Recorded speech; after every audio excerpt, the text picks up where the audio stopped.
اعوذ باللہ من الشیطان الرجیم، بسم اللہ الرحمن الرحیم۔ کیا ٹوائلٹ باتھ روم میں جن اور شیاطین ہوتے ہیں؟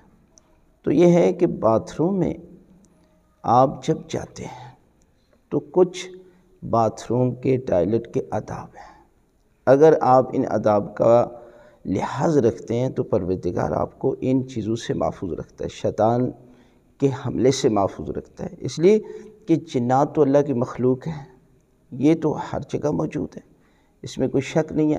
لوگ سمجھتے ہیں کہ جو نکمے لوگ ہیں نا، وہ لوگ کہتے ہیں کہ ہمارے اوپر جن نے حملہ کر دیا، ہمارے اوپر جادو ہے، حالانکہ جو قابل اور کام کر ہیں ان پر کسی قسم کا کوئی حملہ نہیں ہے۔ یہ دیکھیں، اس میں کوئی شک نہیں ہے، جنات بھی ہیں، شیاطین بھی ہیں، اور شیاطین تو اسی جگہ پر حملہ کرتے ہیں جہاں پر نجاست ہوتی ہے۔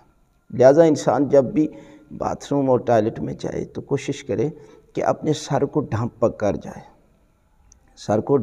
جائے، اور انسان جو ہے وہ زیادہ دیر باتھ روم میں نہیں رہنا چاہیے۔ اس لیے کہ جب بھی آپ جو ہے وہ ٹوائلٹ سے فارغ ہو جائیں تو فوراً آپ جو ہے وہ باہر نکل آئیں، اور کوشش کریں کہ جب بھی آپ پیشاب کر رہے ہیں تو آپ کا وزن بائیں پاؤں پر ہونا چاہیے۔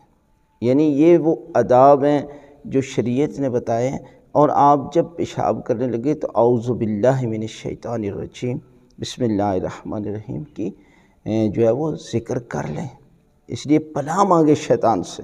لہذا باقی بھی دعائیں ہیں کہ جو آداب ہیں جو ہے وہ ٹوائلٹ میں یعنی پیشاب کرنے کے آداب بیان کیے گئے ہیں، اگر آپ ان کو مد نظر رکھتے ہوئے آپ ٹوائلٹ میں جاتے ہیں تو پروردگار آپ کو تمام شیطانی وسوسوں سے محفوظ رکھے گا۔